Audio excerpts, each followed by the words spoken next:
There's been a lot of talk and questions concerning the use of face coverings amid continued widespread concerns of coronavirus. Well, today, Wilson County officials addressed that topic, including Director of Schools, Dr. Donna Wright.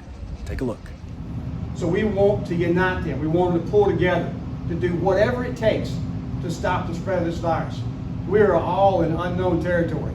We do not know exactly what tomorrow holds. But because you care enough for your fellow citizens, we are not going to mandate masks, but we're going to ask you and plead with you and strongly encourage you to wear a mask because you want to help others. Keep your physical distance, wash your hands often. Do what you believe is in the best interest of your fellow citizens. First of all, if it was mandated, it would be entirely impossible to enforce. I feel this is the right decision, but we all have to work together. The men and women standing up here today are unified, and we ask the citizens and businesses of this county to do the same thing. Stand strong together, and we will get through this. I know it's a very emotional topic and one that people continue to debate, but it is when we look at the magnitude of what we've been facing, particularly going back to early spring, we have to recognize that this is something we can control to some degree.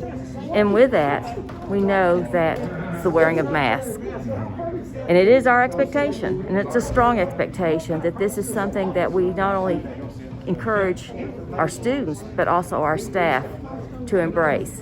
And when I say that expectation, we cannot mandate, we cannot require. And there's going to be multiple reasons why some people cannot wear a mask.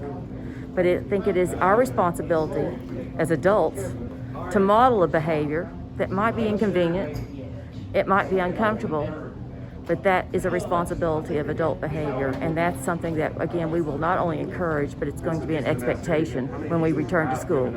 Anything that we can do to mitigate and minimize the risk is our responsibility. You know, when you look at what you're going to require mandates, you have to look at the overall risk, and what we're looking at is a very close, contained environment on a school bus.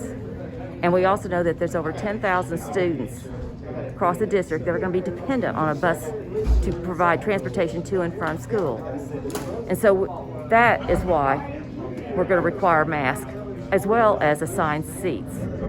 The other thing I want to address with the bus transportation, we are not required to provide bus transportation, but we know it's necessary for parents. And so that's why we are asking parents to please help us and assist us on this.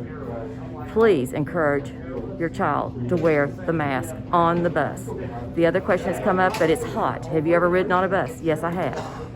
We will bring those windows down. We'll get that airflow, which also helps greatly.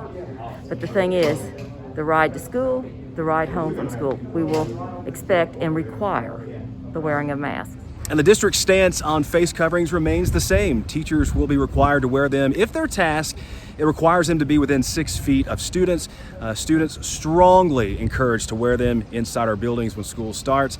And face coverings, they will be required if a student rides a school bus. Just a few of the many precautionary measures that will take place inside our schools and on buses when school gets ready to start on August 3rd.